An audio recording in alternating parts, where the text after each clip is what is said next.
Church, dimanapun Anda berada sekarang, mari kita siapkan hati kita untuk memuji Tuhan. Kita mau menyembah Dia, dan kita mau mendengarkan suara Dia. Thank you, Lord Jesus. Ajar kami, Tuhan,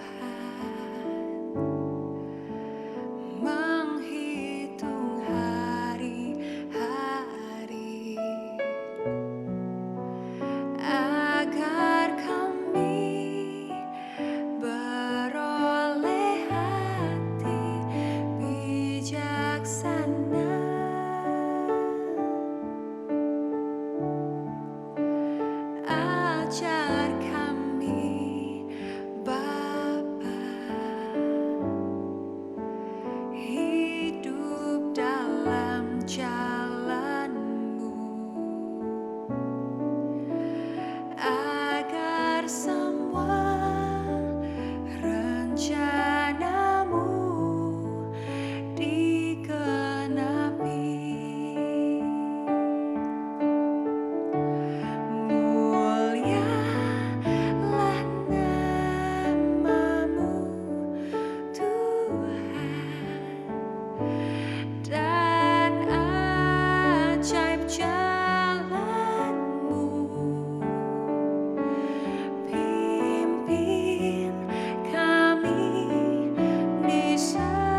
ICF terkasih, pembacaan ayat mingguan hari ini terambil dari Yesaya 59 ayat yang pertama. Sesungguhnya tangan Tuhan tidak kurang panjang untuk menyelamatkan, dan pendengarannya tidak kurang tajam untuk mendengar. Mari saya ajak jemaat kita menaikkan doa-doa syafaat kita. Bapa yang di surga, kami mengucap syukur buat hari ini Engkau begitu luar biasa Tuhan. Kami teringat Tuhan akan teman-teman kami yang saat-saat ini membutuhkan pekerjaan Tuhan. Kami percaya Tuhan Engkau yang menyediakan lapangan pekerjaan tersebut Tuhan. Engkau buat mereka yang sedang mencari pekerjaan boleh menemukan pekerjaan yang tepat, yang sesuai dengan yang Engkau mau Tuhan. Kami juga berdoa Tuhan untuk pemulihan ekonomi atas bangsa kami Tuhan. Kami percaya bangsa kami Indonesia akan memasuki masa-masa yang ajaib Tuhan, masa-masa pemulihan. Kami percaya Tuhan industri-industri juga semakin berkembang Tuhan. Akan ada banyak industri-industri baru, akan banyak lapangan-lapangan pekerjaan baru Tuhan. Kami menyerahkan bangsa kami ke dalam tangan-Mu Tuhan. Tidak lupa juga Tuhan kami mengucap syukur Tuhan untuk penyertaan Tuhan sepanjang hidup kami sampai hari ini. Kami berdoa juga Tuhan, kami mengucap syukur buat penurunan angka COVID Tuhan di Indonesia yang setiap hari semakin menurun Tuhan. Dan kami percaya kesembuhan dan pemulihan akan bangsa kami Tuhan pasti terjadi dengan segera Tuhan. Kami percaya dan kami meyakini hal itu Tuhan. Kami juga berdoa untuk kasih setia Tuhan dalam hidup kami. Biarlah setiap hari kami boleh merasakan, kami boleh bersuka cita, kami boleh mendapatkan kasih setia Tuhan setiap harinya Tuhan. Kami mengucap syukur, kami bawa doa-doa kami ke dalam tangan-Mu. Di dalam nama Tuhan Yesus kami berdoa. Amin.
Shalom semua, senang rasanya bisa kembali bersama kita bertemu melalui YouTube ini. Dan sebelum kita mulai sama-sama, ayo kita deklarasikan iman percaya kita. Sama-sama kita angkat Alkitab kita katakan bahwa inilah kabar baik. Saudara siap semua? Ayo sama-sama dengan saya kita katakan, inilah kabar baik. Saya diselamatkan oleh kasih karunia Allah dan bukan oleh perbuatan saya. Saya dibenarkan, saya diubahkan dan saya diberkati di dalam Dia. Sekarang saya tahu segala sesuatu terjadi di dalam kehidupan saya adalah untuk kebaikan. Karena saya dipanggil sesuai dengan rencananya. Bersama kita hidup untuk kemuliaan Allah. People is our mission. Connect with God and make disciple. Amin. Kami mengucap syukur sekali lagi buat kita bisa berkumpul bersama melalui YouTube ini. Dan masih di tema daripada Leading Inside Out. Kita akan membahas satu perikop di dalam Yohanes 5. Sama-sama kita buka Yohanes 5 ayat pertama, kedua, dan ketiga. Saudara siap? Yuk kita baca ya. Dikatakan bahwa ada penyembuhan pada hari Sabat di kolam Bethesda. Sesudah itu ada hari raya orang Yahudi dan Yesus berangkat ke Yerusalem. Di Yerusalem dekat pintu gerbang domba ada sebuah kolam yang dalam bahasa Ibrani disebut Bethesda. Dan ada 5 serambinya. Dan di serambi-serambi itu berbaring sejumlah besar orang yang sakit. Orang-orang yang buta, orang-orang yang timpang, dan orang-orang yang lumpuh. Yang menantikan goncangan air kolam itu. Kita bisa melihat bahwa ada satu perikop di mana ada orang-orang yang sakit. Dan sebelum kita memulai, yuk sama-sama kita berdoa. Tuhan, kami mengucap syukur sekali lagi buat hari ini di mana kami bisa mendengarkan firman-Mu dan terlebih kami bisa celebrate the Sunday service. Satu celebration di mana kami semua bisa berkumpul dan memuji Engkau. Kami berdoa di waktu ini sehingga kami semua tetap Kau lindungi, Kau sertai dan tetap Kau berikan pewahyuan demi pewahyuan. Kami berdoa saat ini untuk COVID-19 yang menjadi pandemik di negara kami dan seluruh dunia. Kami berdoa biar kiranya COVID-19 ini bisa mereda. Dan kami bisa melihat ketika pemerintah melaksanakan PPKM, baik level 4, level 3, tergantung daripada daerah-daerahnya. Kami bisa melihat juga ada perubahan yang terjadi. Kami berdoa di waktu-waktu ini untuk pemerintah. Kami mendukung pemerintah, sehingga pemerintah bisa membantu menanggulangi. Kami berdoa untuk para nakes, di mana mereka menjadi frontliners. Mereka yang ada di depan bersama dengan orang-orang yang sakit. Dan kami berdoa di waktu-waktu ini sehingga orang-orang semua Kau yang pulihkan. Kami berdoa untuk para korban. Kami berdoa untuk keluarga yang ditinggalkan. Dan kami juga berdoa bahwa kiranya Kau berikan mereka semua kasih dan anugerah-Mu lebih lagi. Dan kami percaya Kau berikan mereka sukacita dan damai-Mu. Kami mengucap syukur sekali lagi. Kami berterima kasih untuk kesempatan ini. Untuk bisa saling melayani satu dengan yang lain. Kami mengucap syukur di dalam nama Tuhan Yesus kami bersyukur dan berdoa. Amin. Saudara dikasih Tuhan, saudara boleh catat dan renungkan apa yang saya dibagikan sebentar ini sehingga bisa menjadi renungan buat kita semua. Tadi saya sudah bahas di Yohanes 5 bahwa ada sebuah kolam Bethesda. Di kolam ini ada 5 serambinya. Dan di serambi-serambi ininya terkumpul orang-orang yang menunggu ketika air bergejolak. Mereka yang pertama kali masuk ke dalam air, mereka dapat disembuhkan. Sehingga banyak orang berkumpul di situ. Di setiap tiang-tiang itu orang-orang berkumpul. Dan saat ini kolam Bethesda ini ada di pelataran daripada gereja Santa Ana. Dan masih kita bisa lihat daripada reruntuhan daripada kolam Bethesda. Yang bawahnya juga ada kanal-kanal airnya yang air mengalir sampai saat ini. Dan kolam Bethesda ini dipercaya sebagai kolam dari paganisme daripada Helenistik. Di mana orang-orang bisa mendapatkan kesembuhan daripada ini. Nah, saya merasa bahwa iman daripada kita itu bisa semua terjadi bukan hanya kepada iman saja, tapi ketika diikuti oleh sebuah tindakan.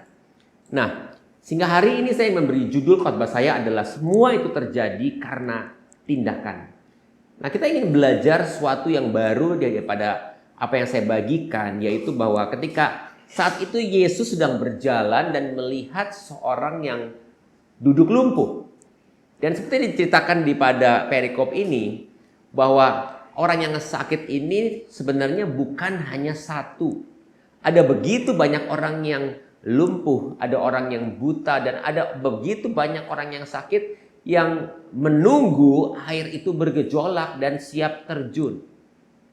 Tapi yang begitu luar biasanya adalah ketika Yesus berjalan melewati daripada kolam Bethesda ini, Yesus menemukan satu orang, dan kemudian kepada satu orang ini Yesus mulai berbicara.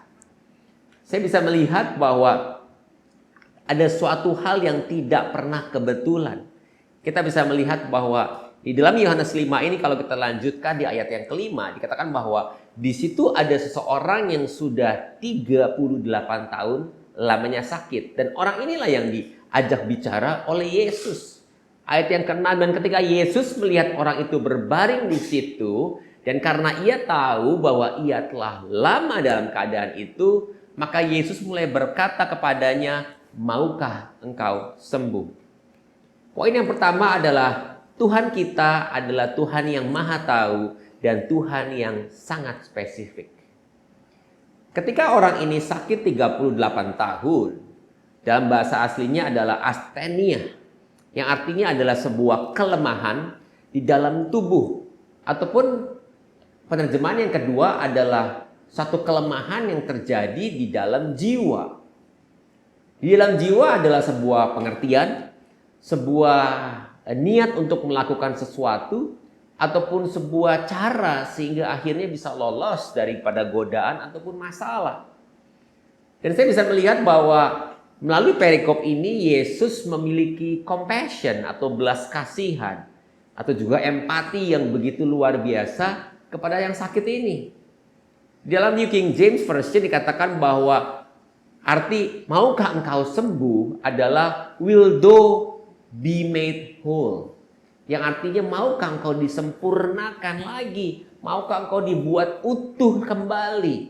Satu tawaran yang diberikan daripada Yesus bukan masalah sembuh, tapi dibuat kembali menjadi utuh, menjadi baik kembali. Melalui perikop ini kita harusnya belajar bahwa kita tidak pernah boleh putus harapan. 38 tahun si sakit menunggu di pinggir kolam dengan setia. Dan ada waktu tertentu tiba di mana akhirnya Yesus lewat dan menyembuhkan daripada sakitnya. Dan kita di sini juga bisa melihat bahwa waktu Tuhan selalu tidak pernah sama dengan waktunya kita. Ada hal yang spesifik daripada waktu-waktunya Tuhan. Tapi apa yang Tuhan Yesus lakukan adalah dimulai daripada rasa empati, rasa belas kasihan dan compassion. Bill Bullard pernah berkata bahwa the highest form of knowledge is about empathy. Dan saya percaya bahwa ketika kita memiliki empati, maka kita memiliki memiliki pengetahuan yang banyak yang bisa kita terapkan. Tuhan memberikan contoh bahwa ada sebuah sistem yang terjadi, tetapi juga selalu ada jalan keluar. Melalui perikop ini kita melihat bahwa ada suatu waktu ada air yang bisa bergoncang, ada air yang bisa bergejolak. Sebuah sistem di mana ketika air bergejolak itu siapa yang terjun duluan maka akan disembuhkan. Tapi melalui Yesus, ketika Yesus jalan melalui kolam Bethesda ini, ternyata ada jalan keluar yang berbeda. Jalan keluar bisa terjadi, tapi juga mungkin tidak bisa terjadi setiap kali. Jalan keluar mungkin bisa terjadi, tapi juga mungkin tidak terjadi kepada setiap orang. Di mana kita lihat bahwa begitu banyak orang juga yang sakit di situ yang menunggu daripada mujizat. Jalan keluar bisa terjadi karena situasi dan pilihan. Dan saya bisa simpulkan adalah jangan pernah kita untuk bisa kecil hati. Jangan pernah kita desperate akan situasi yang sedang kita alami. Di dalam Yohanes 5 ini ayat yang ke-7 kalau kita lanjutkan dikatakan bahwa orang itu mulai menjawab kepada Yesus ketika ditanya, "Maukah engkau sembuh?" Orang itu mulai berkata kembali kepada Yesus bahwa Tuhan, tidak ada seorang pun yang menurunkan aku ke dalam kolam itu. Orang lain sudah turun mendahului aku. Orang ini mulai menunjukkan rasa problem yang dia milikinya untuk mencari belas kasihan daripada Tuhan Yesus. Tapi yang menarik di sini adalah si sakit ini mengenal siapa yang mengajak bicara.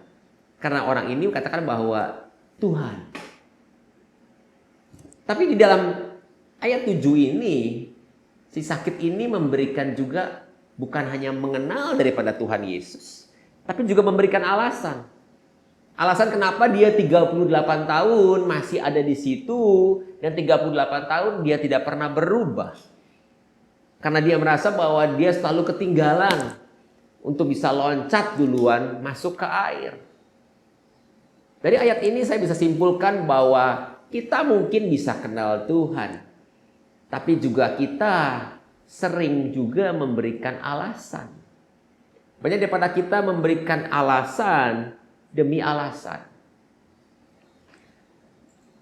Kemudian di ayat yang ke-8 dikatakan bahwa Yesus mulai berkata, bangunlah. Angkatlah tilammu dan berjalanlah. Dan ayat yang ke-9 dikatakan bahwa pada saat itu juga sembuhlah orang itu, lalu ia mengangkat tilamnya dan berjalan. Saudara dikasih Tuhan, dari sini kita bisa melihat bahwa orang ini berhasil memberikan empati yang lebih dalam lagi kepada Tuhan Yesus. Walaupun Tuhan Yesus sudah men-spotnya at the beginning, ketika awalnya dia melewati. Kemudian Tuhan Yesus mulai memberikan perintah, bangunlah. Egiro, yang artinya rise up. Rise up from the dead, rise up from your situation. Rise up to produce. Angkatlah tilammu dan berjalanlah. Egiro. Seberapa daripada kita mungkin harus bangkit, harus bangun dari status kita, dari keadaan kita. Sehingga akhirnya ketika kita bangun, kita kembali bisa menjadi produktif. Kita kembali daripada kematian-kematian yang terjadi di dalam kehidupan kita. Sehingga poin yang kedua adalah yang saya bisa berikan hari ini adalah dari empathy kepada aksi. From empathy to action. Semua orang beriman. Semua orang memiliki iman. Tapi semua orang juga tahu bahwa ketika air bergejolak itu hanya yang pertama yang bisa sembuh. Itulah yang dipegang oleh orang-orang yang ketika semua sedang duduk, sedang menunggu di balik tiang-tiang daripada serambi di kolam Bethesda. Dan saya tahu bahwa ketika mereka diam, mereka sedang menunggu waktunya Tuhan. Di sini kita juga bisa melihat bahwa kita tidak bisa diam dan menunggu.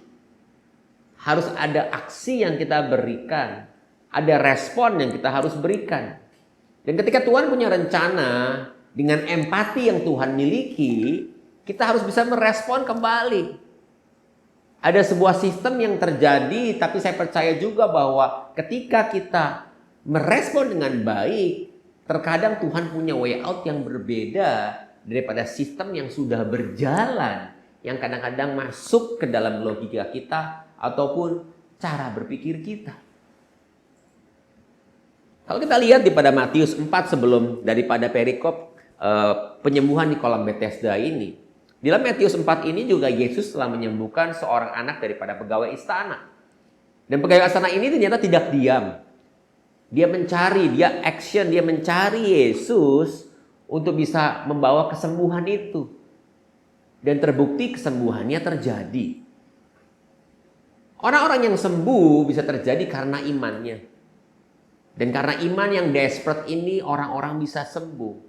Kita bisa lihat orang-orang yang sembuh karena imannya seperti di Matius 9 ada 2 orang yang buta.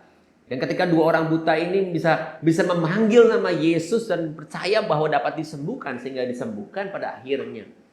Tapi juga ada orang-orang yang sembuh karena iman daripada seorang yang lain.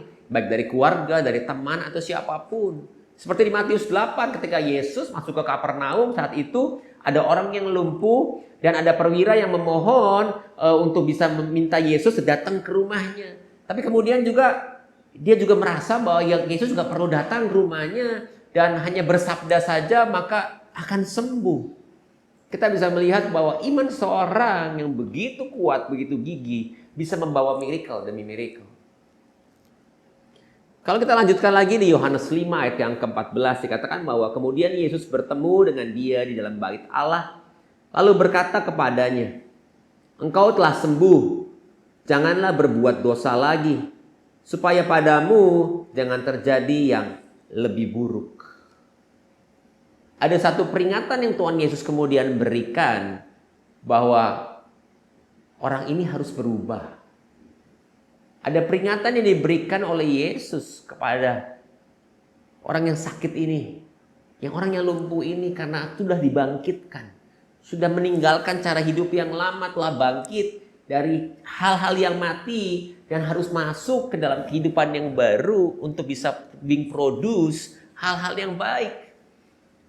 Engkau telah sembuh, janganlah berbuat dosa lagi, supaya padamu jangan terjadi hal yang lebih buruk. Sehingga poin yang ketiga yang saya bisa berikan adalah kita perlu koreksi diri dan berbalik. Saya percaya harapan itu ada, dan saya percaya mujizat itu ada. Banyak hal yang di dalam kehidupan kita yang membuat kita kecewa karena keadaan yang terjadi di dalam kehidupan kita.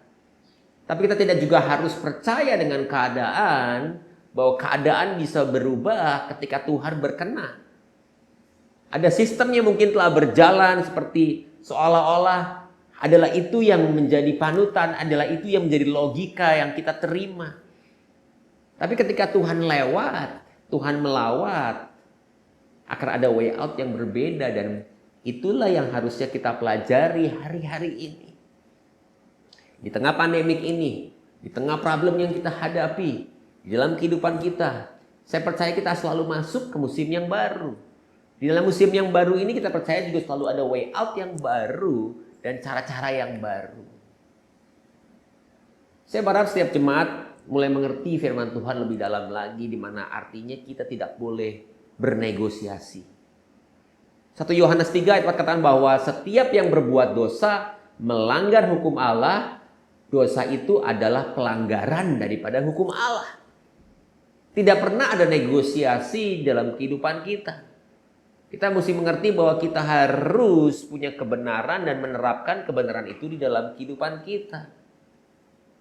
Ada satu quote yang menarik yang saya temukan, dikatakan bahwa sin will take you farther than you want to go. Keep you longer than you want to stay. And cost you more than you want to pay. Kehidupan kita harus mau berbalik, mencari kehidupan yang baru. Kita harus bangkit, karena harapan itu ada, harapan itu hadir, dan kita harus menyambut harapan itu. Kita harus sadar bahwa Tuhan kita maha tahu, Tuhan kita juga ada Tuhan yang spesifik. Seperti saat ketika si lumpuh ini sedang diam, duduk di antara tiang-tiang dengan orang-orang yang sakit. Tuhan tahu bahwa dia butuh disembuhkan, dan ketika Tuhan lewat, happen dia yang terpilih. Sedangkan begitu banyak orang yang sakit saat itu. Dan saya percaya ketika orang-orang yang sakit itu semua ingin dilawat oleh Tuhan, pastinya bisa semuanya sembuh. Tapi Tuhan hanya memilih satu. Kita harus sadar bahwa Tuhan kita maha tahu dan Tuhan yang spesifik. Begitu banyak problem dalam kehidupan kita, mungkin tidak akan semuanya bisa langsung beres. Tapi Tuhan akan bereskan satu persatu menurut order yang Tuhan mau. Yang kedua adalah dari empati berubah harus menjadi aksi. Tuhan Yesus punya empati di dalam kehidupan kita. Dan saya percaya setiap hari Tuhan Yesus ada bersama dengan kita, menepuk pundak kita dan merangkul kita. Ada empati yang Tuhan Yesus berikan. Tapi perlu ada aksi daripada kita untuk menyambut setiap empati yang Tuhan Yesus berikan itu. Kita perlu mengoreksi diri yang ketiga dan berbalik. Kita kembali mulai berpikir apa yang salah, apa yang perlu kita perbaiki. Sehingga kita balik lagi ke dalam relnya Tuhan. Kita tidak bisa ikut Yesus karena merasa nyaman. Saudara yang kasih Tuhan, waktu-waktu ini kita harus lebih kuat lagi. Harus lebih teguh lagi. Dan saya percaya di tengah pandemik ini, kalau kita mengerti bahwa Tuhan pernah melawat, pernah menyembuhkan orang, telah memberikan way out, Tuhan pun akan memberikan way out kepada kita. Akan ada pintu demi pintu yang dibukakan oleh Tuhan satu persatu. Kita diajarkan untuk sabar. Saudara yang kasih Tuhan, simple message ini mudah-mudahan bisa menguatkan kita semua. Bahwa Tuhan Yesus tidak pernah sekalipun meninggalkan kita. Dia selalu memimpin kita di dalam setiap musim yang kita miliki. Tuhan Yesus memberkati. Mari kita berdoa. Tuhan, terima kasih, kami mengucap syukur. Kami berdoa Tuhan, biar kiranya firman yang kami bagikan ini bisa menjadi firman yang luar biasa. Terima kasih buat waktu-waktu ini untuk setiap kebaikan yang Kau berikan di dalam kehidupan kami.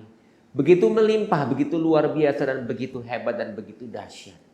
Ajar kami untuk bisa memiliki iman yang kuat, yang teguh.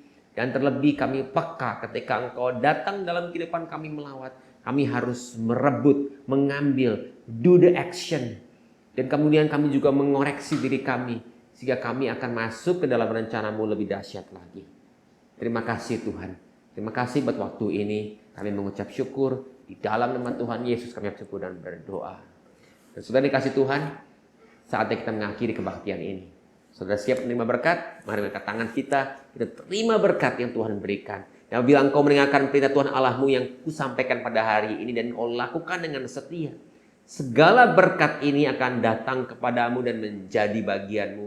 Engkau akan diberkati di dalam kota, Engkau akan diberkati di dalam ladangmu, diberkati dalam buah kandunganmu, dan setiap hasil yang kau kerjakan. Dan setiap perbundaran daripada langit akan dibukakan dengan melimpah. Dan kau akan diberkati ketika kau masuk dan kau dari rumahmu. Dan Tuhan akan membuat setiap musuh-musuhmu terpukul kalah. Dan Tuhan akan mengangkat engkau menjadi kepala dan menjadi ekor. Dan kau akan terus naik dan bukan turun. Sehingga kasih anugerah, damai sejahtera akan bersama dengan kita mulai hari ini sampai Maranatha. Happy Sunday, Tuhan Yesus memberkati, tetap semangat. There's always a way out. God bless you.